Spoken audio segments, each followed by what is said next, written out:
subject for the morning has been an object of considerable controversy.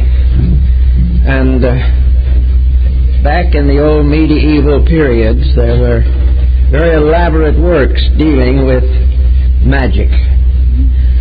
Magic, sometimes uncertain, often unsavory in those days. Dark circles at the crossroads, haunts, various forms of black magic. All these finally gathered together under the general term of the astral light. The word itself, of course, is a perfectly innocent word. It really means essentially the effects of the stars, the convergence of star energies upon the atmosphere of the earth. We have a feeling of what they do when they affect us. By astrology and by weather and by numerous meteorological reports, we are informed, at least in part, of starry influences. But the effect of these influences upon the Earth's subtle atmospheres became the basis of an elaborate structure in magical thinking. A large part of magnetic healing is a result of energies being directed either by human consciousness or by various medicinal substances which carry these energies. Therefore, the whole planet is a vast organism, a tremendous, vital, dynamic structure, of which we in our daily living see only the outside and the surface. Beneath the surface is not just simply vast strata of rocks and volcanic forces. The invisible part of the earth is a tremendous being, for as the ancients put it, the earth is alive.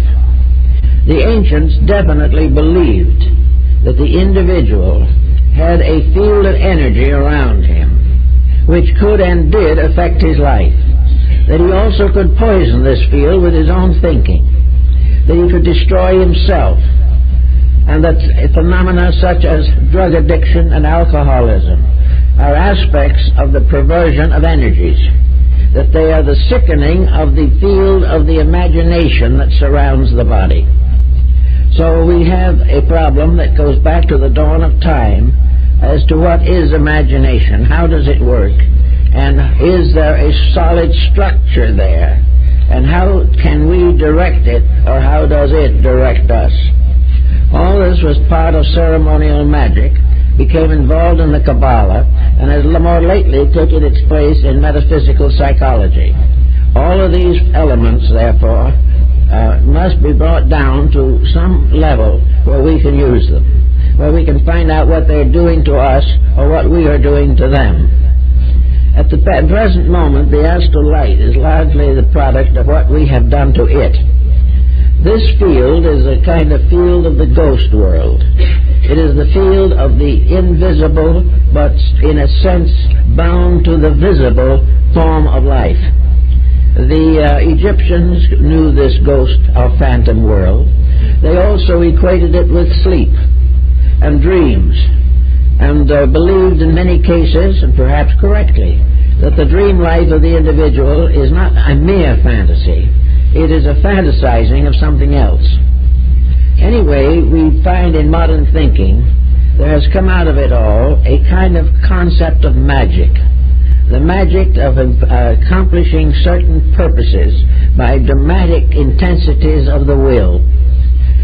With magic also has come an absolutely necessary correlative, and that is ritual. This is another aspect of the same thing as the so-called ghost and dance and mask rites of ancient peoples. We have an exhibit in the library here now of the sacred masks of the Southwest American Indians. The Indian is perfectly aware of the fact that the mask is made by himself. He is perfectly aware of the fact that when he is wearing it, he is still himself. But when he combines the mask with himself, something happens. While he is wearing this mask, the astral light has stepped into his consciousness. Magic. He is no longer simply a member of the tribe. He is now some kind of a strange being conjured up by sorcery, conjured up by imagination, by ritual, rite, and symbol. Therefore, the Indian, I've been up where they put these dances on once a year, and a young Indian, for instance, with a mask, will be approached by his own family, his wife, his mother. But when he is wearing the mask, they will pray to him as a god. The moment he takes it off, he's back on earth. But in the midst of ritual, of magic, of transformation, something happens. Eliphas Levi, the French transcendentalist, says that these things are creatures of the astral light.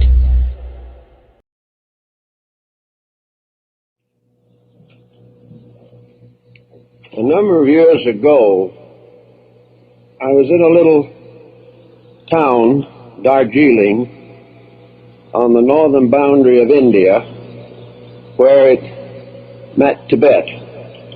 And there were several visitors from various countries, and the hotel management decided it would be appropriate to give a little entertainment in the Tibetan spirit.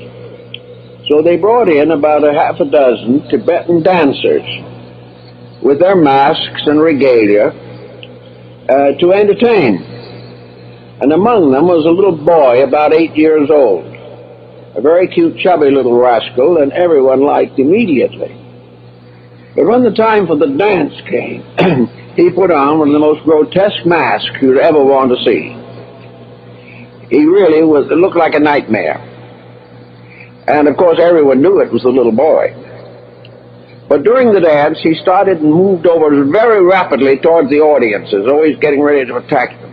And you should have seen the audience scatter. They all knew it was a little boy, but with the mask something happened.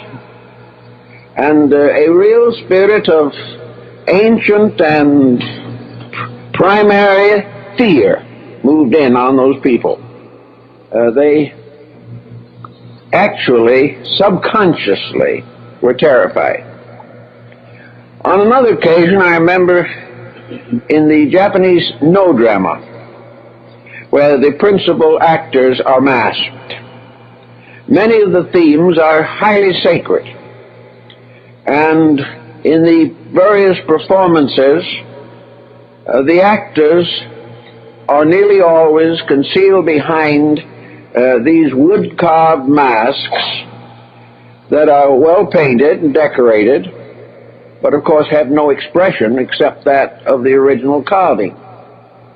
But under a careful handling of lights, particularly by the postures of the head in relationship to the source of light, these faces seem to change. And in moments of joy, the face really seemed to smile. And in sorrow, the face looked very tragic. And yet it was done with a wooden mask, but everyone felt it. The skill with which the mask was handled was the principal factor. In the southwest of the United States, we have a series of ritualistic dances by the various Indian tribes, the Zunis, Hopis, Navajo. These dances often include masked figures, and everyone knows that these masked figures are members of the local community.